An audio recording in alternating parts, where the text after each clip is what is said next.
Coronavirus, vertice in regione, l'assessore Lanzarin ha attivato una task force con l'apporto di tutte le strutture sanitarie. Negli eventuali casi sospetti il quartier generale sarà l'azienda ospedaliera di Padova.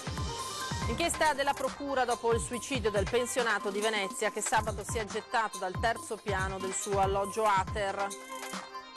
Regionali 2020, le reazioni venete del voto di ieri, Zaia in Emilia si è perso ma è evidente il risultato politico della Lega, esultano PD e Fratelli d'Italia, debacle 5 Stelle, ora occhi puntati sulla partita del Veneto. La caccia all'uomo a Padova, 6 donne hanno denunciato di essere state molestate in Prato della Valle, il maniaco avrebbe circa 30 anni. Giorno della memoria, a Venezia la celebrazione nel ghetto ebraico, il monito del governatore del Veneto e della comunità, combattere il negazionismo. Sarà il veneziano Roberto Cicuto il nuovo presidente della Biennale di Venezia dopo la guida di Paolo Baratta, l'annuncio del ministro per i beni e le attività culturali Franceschini. La tragica scomparsa di Kobe Bryant e il cordoglio del mondo sportivo per la leggendaria stella NBA Riccardo Pittis, le sue gesta sono immortali.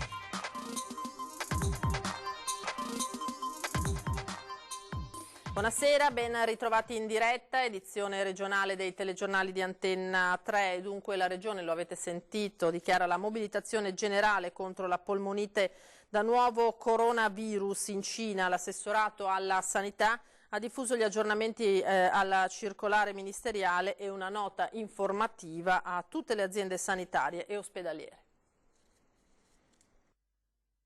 Una task force regionale con l'apporto di tutte le strutture sanitarie, in particolare le unità di malattie infettive, i laboratori di microbiologia ed i dipartimenti di prevenzione. La Regione Veneto segue con grande attenzione l'evoluzione della polmonite da coronavirus in Cina e sta mettendo in campo tutte le misure di prevenzione e contrasto del contagio. Abbiamo già dato mandato a tutte le singole aziende, ai reparti di malattie infettive, ma anche ai dipartimenti appunto di prevenzione, di munirsi. Seguiranno delle comunicazioni formali e delle circolari sui comportamenti da tenere. Verranno coinvolti tutti gli attori, quindi penso anche ai medici di medicina generale, che sono quelli che potrebbero venire in contatto con i propri pazienti. Quindi ci sarà una campagna di informazione e sensibilizzazione collettiva, ma senza fare nessun allarmismo. Nell'eventualità si dovessero presentare casi sospetti, il centro regionale di riferimento sarà nell'azienda ospedaliera di Padova. Oltre che per eventuali situazioni gravi, quest'ultima sarà anche il punto di indirizzo in Veneto per il numero verde 1500 attivato dal Ministero della Salute. Quali sono le indicazioni che vengono date alle ULSS?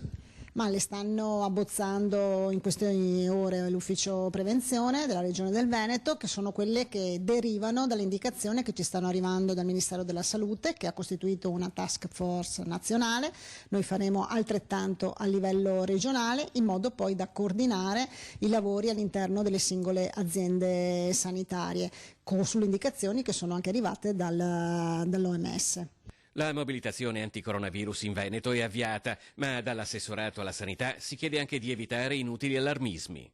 Sappiamo che il Veneto ha una forte vocazione turistica, per questo insomma ci stiamo preparando per ogni eventualità, però ripeto, insomma, la situazione è sotto controllo. E l'emergenza coronavirus in Cina ha le sue ripercussioni anche a Padova, dove la popolazione cinese ha iniziato ad acquistare mascherine antivirus da inviare in patria e così nelle farmacie della città è impossibile trovarle. Prima da tutti. Va bene, ok. Grazie Sammy, scusi. Mascherine antivirus, tutto esaurito nelle farmacie di Padova. Per i rifornimenti bisogna attendere marzo. In città la comunità cinese tra le più popolose, lo si è visto anche nelle celebrazioni del Capodanno con numerosi eventi in programma in questi giorni. I cinesi residenti a Padova però sono preoccupati per quanto sta accadendo nel loro paese con il coronavirus che continua a mietere vittime. I morti sono saliti ad 81 nelle scorse ore e così è scattata la corsa alle mascherine. Al momento si fa fatica a trovarle, specialmente quelle che limitano l'assorbimento delle polveri e qualcosa, ma è molto difficile. Abbiamo sentito anche varie ditte proprio in questi giorni e non ne hanno neanche loro e neanche i grossisti che forniscono le farmacie. Chi le acquista? Specialmente popolazione cinese che viene poi le spedisce a casa. Accade anche mentre noi siamo all'interno della farmacia. Una cliente cinese chiede le mascherine ma sono esaurite. Qui in via Facciolati mercoledì arriveranno ancora qualche pezzo ma sono gli ultimi. Nelle farmacie sono rimaste solo le semplici mascherine a 3 veli, per intenderci quelle che usano i medici in sala operatoria, ma quelle i clienti cinesi non le vogliono. In linea di massima preferiscono quelle più spesse, poi vanno via anche quelle che sono a 3 veli, che possono aiutare però non hanno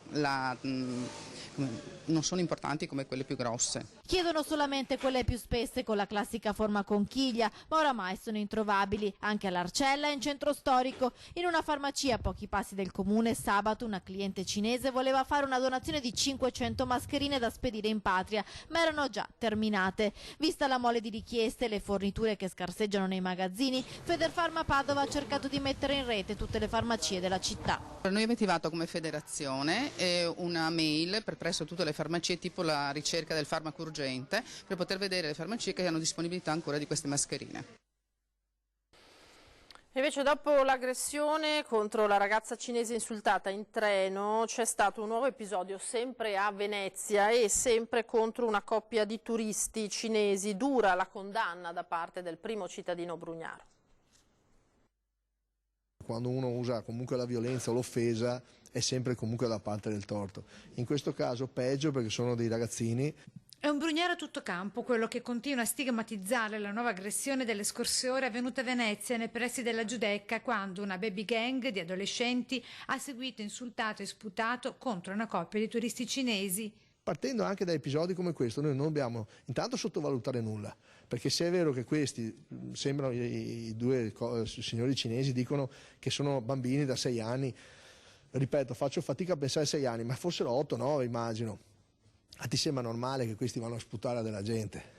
Che cosa hai sentito a casa? Che cosa hai percepito nel tuo contesto? È questo che mi interessa, nelle scuole, oltre a pretendere, di cosa stiamo occupandoci. A denunciare l'accaduto gli stessi turisti cinesi che hanno segnalato il fatto al proprietario dell'albergo dove avevano preso alloggio, raccontando anche che l'aggressione, forse a sfondo razzista per via dell'epidemia da coronavirus, sia stata documentata e filmata con il telefonino proprio da una ragazzina appartenente alla stessa baby gang. Perché il tema è anche cosa ascoltano a casa dei genitori. Nel sottile tessuto del caso, tanta violenza dopo il post contro i cinesi di un consigliere di maggioranza di Casier di Fratelli d'Italia che li aveva descritti come onti cinesi. Siamo preoccupati perché questa idea di villania, di degrado in generale, questo non è questione delle persone orientali solo, ma in generale di chi si comporta male con gli altri.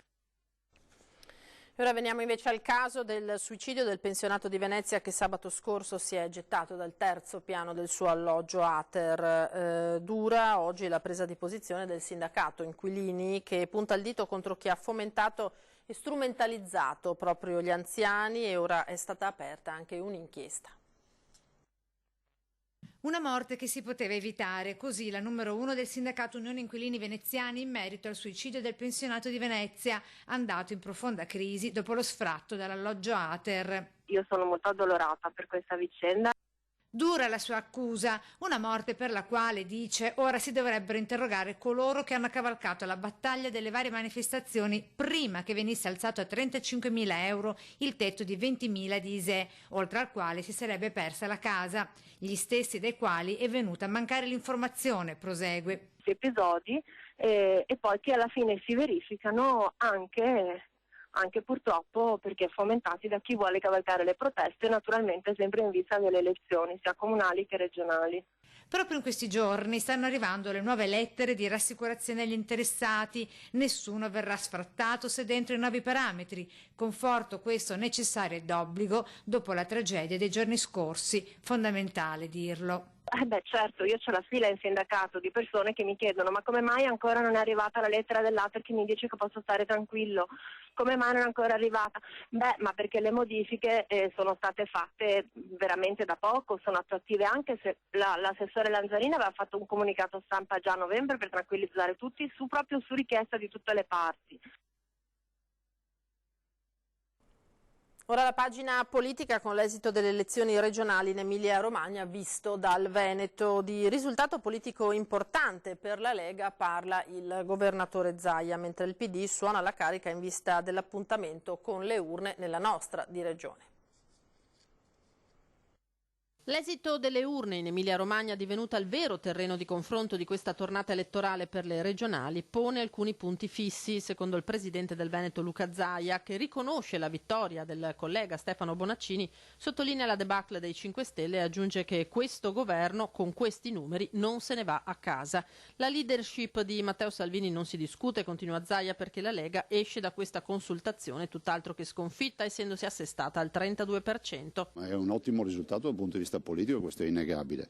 Dall'altro poi ovviamente la partita l'abbiamo persa, però è pur vero che il risultato politico c'è stato, ma non è per trovare una positività, perché è un dato di fatto e ce l'hanno riconosciuto tutti. Governo che ora Zaia aspetta la prova autonomia, forte di un'altra convinzione. Immagino anche sull'autonomia che Bonaccini su questa partita adesso accelererà ancora di più, anche perché riguarda principalmente 3 regioni, ma altre 16 regioni poi altre 15 regioni poi si sono aggregate a noi. Anche per la presidente di Veneto Vivo Simonetta Rubinato la vittoria di Bonaccini rilancia l'istanza autonomista, ma in Emilia-Romagna il Partito Democratico è ritornato primo con quasi il 35% e il gruppo regionale del PD suona la carica in vista dell'appuntamento con il voto in Veneto. Questo entusiasmo deve trasformarsi in benzina, secondo i Dem. Il segretario Alessandro Bisato traduce queste parole in un percorso da compiere. Io continuo a ripetere da tempo e lo rivendico anche in queste ore che assolutamente noi dobbiamo cercare di tenere assieme tutto il fronte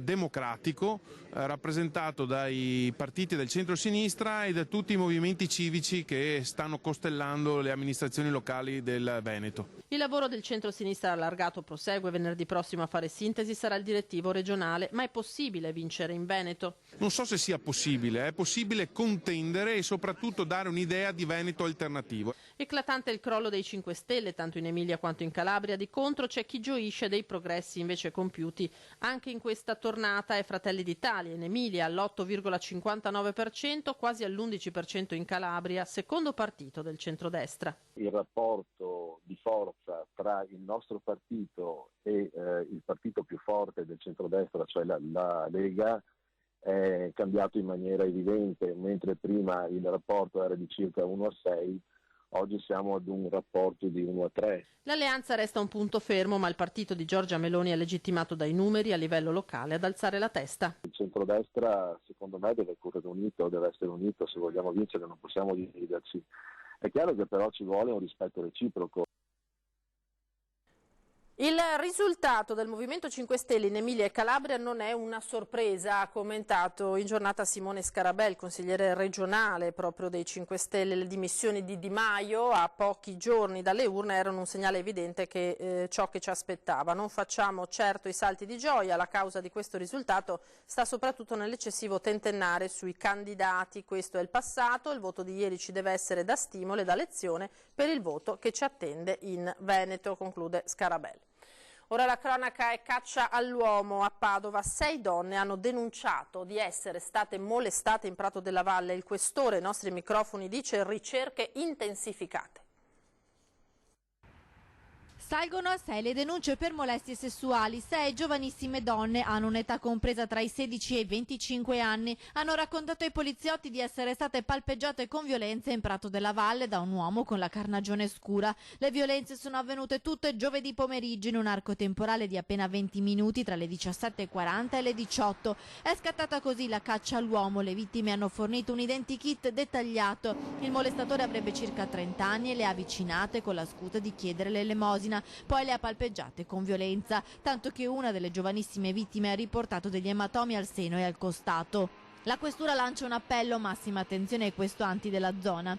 Le indicazioni che possiamo dare sono solo quelle di stare attenti, cioè continuare a vivere la vita che facciamo, non astenersi dal correre sul prato, non perché adesso lo sorveglieremo un po' di più, ma perché bisogna semplicemente stare attenti per la metodologia un po' che abbiamo riscontrato con questo soggetto. Ecco, voglio dire, il modo di avvicinarsi con la scusa di chiedere l'elemosina, non ghettizziamo nessuno, non ghettizziamo i poveri, però magari un po' più d'attenzione e una immediata segnalazione alle forze dell'ordine. La prima vittima è stata una sedicenne avvicinata in prato mentre ascoltava musica, poi una ventenne che faceva jogging e una ragazza che stava seduta su una panchina dell'isola Memmi assieme al fidanzato. La sedicenne ha chiamato il 113 e quando le altre vittime hanno visto arrivare le volanti si sono avvicinate per denunciare a loro volta l'aggressione sessuale subita.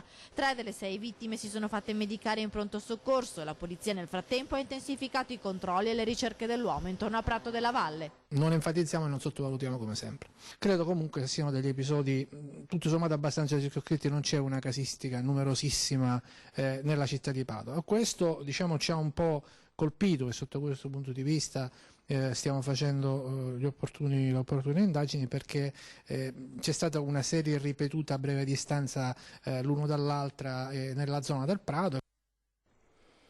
Partorisce in ambulanza con 3 mesi di anticipo, il bambino riporta seri traumi e così una mamma ha deciso di denunciare l'ospedale di Rovigo. Ha deciso di nascere una fredda mattina di gennaio, all'improvviso, con ben 14 settimane di anticipo, mentre la mamma veniva trasportata d'urgenza in ambulanza dall'ospedale di Rovigo a quello di Padova, il più adatto a seguire le gravidanze pretermine, ma il piccolo, a causa della corsa in ambulanza, avrebbe riportato numerosi traumi, tanto che i genitori hanno deciso di denunciare i carabinieri di Padova e i medici rodigini, che hanno costretto la mamma al viaggio d'emergenza. Il bimbo era podalico e la mamma, alla 26ª settimana di gestazione, si è subito rivolta all'ospedale di Rovigo quando ha avvertito dei dolori sospetti, ma dopo una lunga attesa i medici hanno deciso il trasferimento a Padova. In sala parto però non c'è mai arrivata. Ha partorito nell'ambulanza lanciata a tutta velocità lungo la A13 all'altezza di Monselice. Il piccolo, che pesa appena 1,2 kg, secondo quanto riporta il Gazzettino, è grave, ricoverato in terapia intensiva neonatale con entrambe le braccia fratturate, una menomazione funzionale alla mano destra, numerosi ematomi, di cui 2 al collo, 4 al cervello e 1 al cervelletto. La mamma, disperata, ha deciso così di sporgere denuncia contro i medici dell'ospedale di Rovigo, che l'hanno fatta attendere nonostante lei avesse subito detto di avere una gravidanza a rischio e di perdere molto sangue. Il bimbo, quando è nato, era cianotico. Il medico dell'ambulanza lo ha rianimato e affidato ai medici della pediatria di Padova. Ora lo stanno curando con amore e competenza, dice la mamma al Gazzettino, chiedendo giustizia. E su questo, tra l'altro, l'azienda ULSS 5 Polesana ha aperto un'indagine interna per comprendere cosa esattamente sia successo e ricostruire con esattezza le dinamiche e il percorso che è stato intrapreso per la puerpera. Lo rileva in una nota proprio il direttore generale dell'azienda sanitaria. Parliamo ora del giorno della memoria. Non bisogna dimenticare e combattere il negazionismo, anzi, a dirlo è il governatore Zaia durante la celebrazione nel ghetto ebraico questa mattina a Venezia.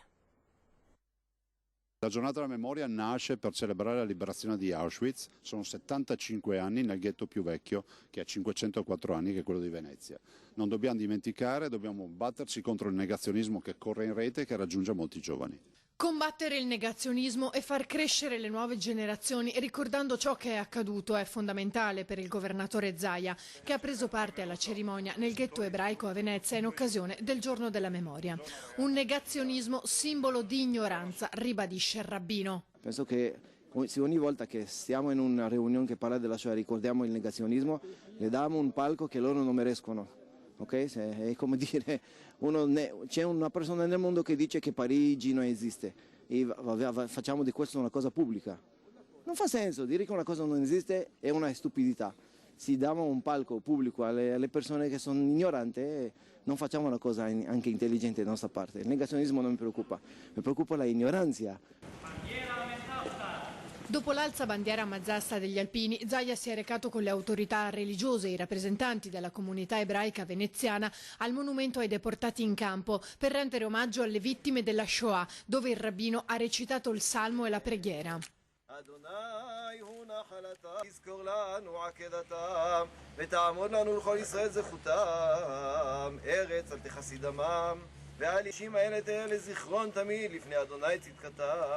Presenti anche il presidente del Consiglio regionale Ciambetti e vari consiglieri. Proprio nei giorni scorsi hanno votato un progetto di legge con lo scopo di prevenire e contrastare fenomeni di antisemitismo. È una legge che impegna l'istituzione ed è l'istituzione che nel giorno della memoria gli ebrei sono d'aiuto, ma è l'istituzione che ha un compito di formare le coscienze, di essere vicina alle generazioni future, e quindi il fatto di impegnare la memoria è un compito della Regione che la Regione sta assumendo in modo significativo. La missione è vedere i bambini ebrei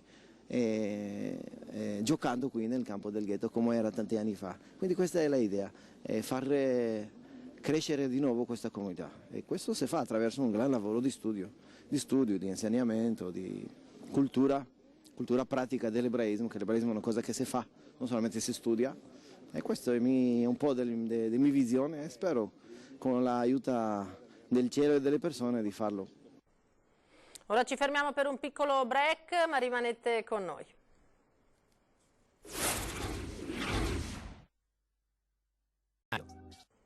Edizione regionale del telegiornale di Antenna 3, di nuovo in diretta, sarà il veneziano Roberto Cicuto, il nuovo presidente della Biennale di Venezia, subentra Paolo Baratta, l'ha reso noto il ministro per i beni e le attività culturali Franceschini, che ha avviato questa mattina la procedura di nomina. Franceschini ha definito prezioso il lavoro svolto da Baratta, auspicando che continui a impegnarsi per la Biennale. Cicuto dal 2009 ricopre la carica di presidente e amministratore delegato di Istituto Luce Cinecittà SRL e nel 93 è stato, con Angelo Barbagallo, Nanni Moretti e Luigi Musini, anche fondatore della Sacher Distribuzione.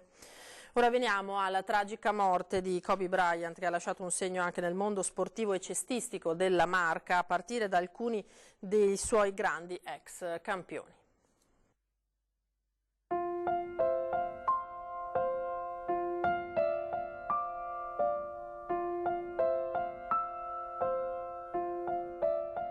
Ha lasciato un segno indelebile in questo mondo con quello che ha fatto, con le sue gesta che possiamo definire incredibili. Una notizia che fatico ancora a crederci, soprattutto perché per la persona oltre per lo sport. Volava in cielo sopra tutti e il cielo, proprio lui, l'ha tradito. Ore di orgoglio e di lacrime, di parole che vanno a tentoni per il dramma che si porta via l'idolo di milioni di adolescenti e di ex adolescenti, strappando la vita anche alla figlia tredicenne di altre 7 persone. I punti, i canestri impossibili, la leadership, la mentalità vincente. Leggenda dei Lakers, 20 anni in giallo-viola. Il più italiano dei miti NBA, lui che da ragazzino aveva vissuto nel nostro paese al seguito di Papà Joe per la sua avventura con tante maglie su tutte Reggio Emilia, dove il general manager all'epoca era Mario Ghiacci, attuale presidente dell'Alma Trieste, che conobbe un undicenne particolare. Era un bambino che amava la pallacanestro a livello smisurato, da noi puliva il campo durante le soste, delle cose per dirvi quante, e poi appena finiva la partita prendeva il pallone e andava a fare dei tiri sotto canestro. Riccardo Pittis ha affidato a Facebook forse l'epitaffio più bello. Cara morte, pensavi che fosse finita la partita e di aver vinto, ma a Kobe non è mai piaciuto perdere e per l'ennesima volta ha vinto, perché ti sei portata via il suo corpo, ma Kobe resterà immortale. Piange la Treviso cestistica che intravide Kobe al Palaverde assieme a Papà Joe, la stessa Treviso che pochi mesi fa ha dedicato all'NBA una mostra nella quale Kobe aveva un posto particolare. Uno dei più grandi atleti globali dei nostri tempi, forse secondo solo a Michael Jordan, e quindi questo lascia un grande buco nello star system mondiale. E per omaggiarlo, lo sport e il basket anche da qui possono fare qualcosa.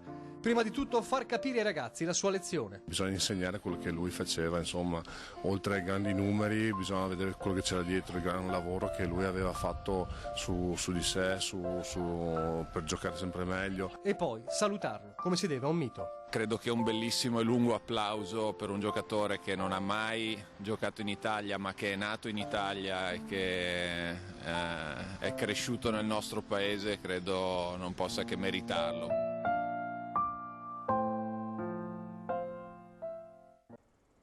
Questa sera a 20:10, subito dopo i nostri telegiornali, si parlerà di sanità. Gli ospiti in studio: Francesco Benazzi, direttore generale dell'ULSS 2 Marca Trevigiana, e Cinzia Bonan, che è invece segretario della CISL di Treviso e Belluno.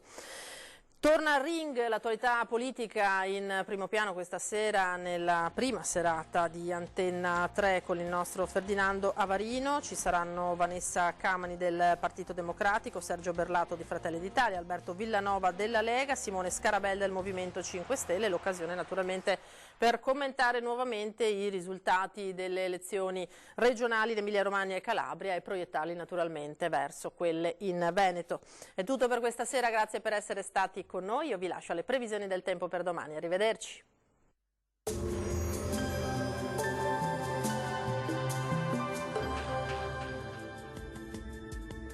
Bentrovati al meteo. Una perturbazione atlantica causerà un tempo piuttosto incerto sulle nostre regioni. Il dettaglio di martedì 28 gennaio. Sul Veneto al mattino cielo nuvoloso con qualche precipitazione a carattere sparso. Dal pomeriggio tendenza al miglioramento con fenomeni in esaurimento e sarà via via anche più soleggiato. Temperature minime tra -1 e 4 gradi, massime tra 9 e 13 gradi all'incirca. Ci spostiamo ora sul Friuli Venezia Giulia, dove sarà anche qui instabile con piogge diffuse un po' per tutto l'arco della giornata. Temperature minime tra lo 0 e i 5 gradi, valori massimi oscillanti invece tra i 9 e i 12 gradi. Poche novità sul Trentino Alto Adige, spiccata variabilità anche qui con locali nevicate sopra i 700 metri, andrà un po' meglio a partire dal pomeriggio. Temperature minime intorno a -1 grado, massime intorno a 11-12 gradi circa. Dal meteo di Antenna 3 per ora è tutto, grazie per l'attenzione e arrivederci.